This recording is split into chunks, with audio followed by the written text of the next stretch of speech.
Mas Ari, tadi kalau kita lihat ya, ada beberapa isu yang memang menjadi daya tarik tersendiri untuk netizen memilih para calon ya. Tapi data Anda sendiri melihat lebih banyak mana sih sebenarnya sekarang ini sentimen positifnya kah atau sentimen negatifnya atau seperti apa sebenarnya sejauh ini?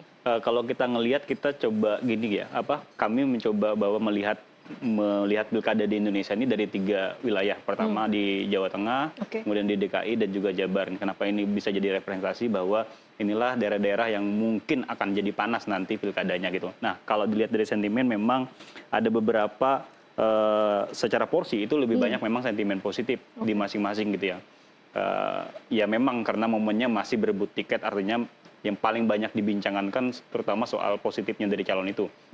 Tapi ada beberapa tokoh yang memang secara porsi sentimen itu sentimen negatifnya cukup besar juga dibandingkan sentimen positif dan lain-lain gitu ya. Misalnya di Ahok ada Basuki Cahaya pertama gitu ya, 27% isu sentimen negatifnya yang muncul. Ini terkait dengan kasusnya di Pilgub DKI Jakarta di mana sempat muncul kan ada wacana Anies dan juga Ahok. Nah ini sebenarnya sentimen negatif ini soal residu di pilkada sebelumnya, Mbak. Jadi soal sentimen agama yang kemudian diulang-ulang lagi bahwa ketika Anies dan Ahok tuh kayaknya berantemnya nanti akan ada isu agama lagi yang muncul gitu loh.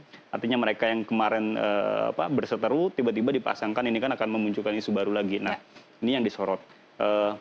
Kemudian kalau yang lain-lain misalnya kalau di Pilkada Jateng itu yang agak menarik misalnya nama Ahmad Lutfi gitu ya.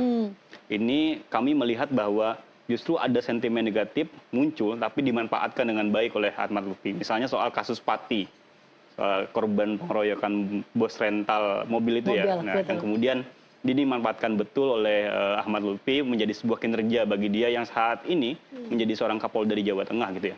Nah, kalau di Pilkada Jabar ini posisinya masih rada-rada bagus lah ya secara porsi, di mana Ridwan Kamil dan Deddy Mulyadi kami melihat dua tokoh ini walaupun ada nama-nama lain misalnya Bima Arya dan lain-lain, tapi dua tokoh ini yang punya kans besar di perbincangan publik ya soal Pilkada Jabar.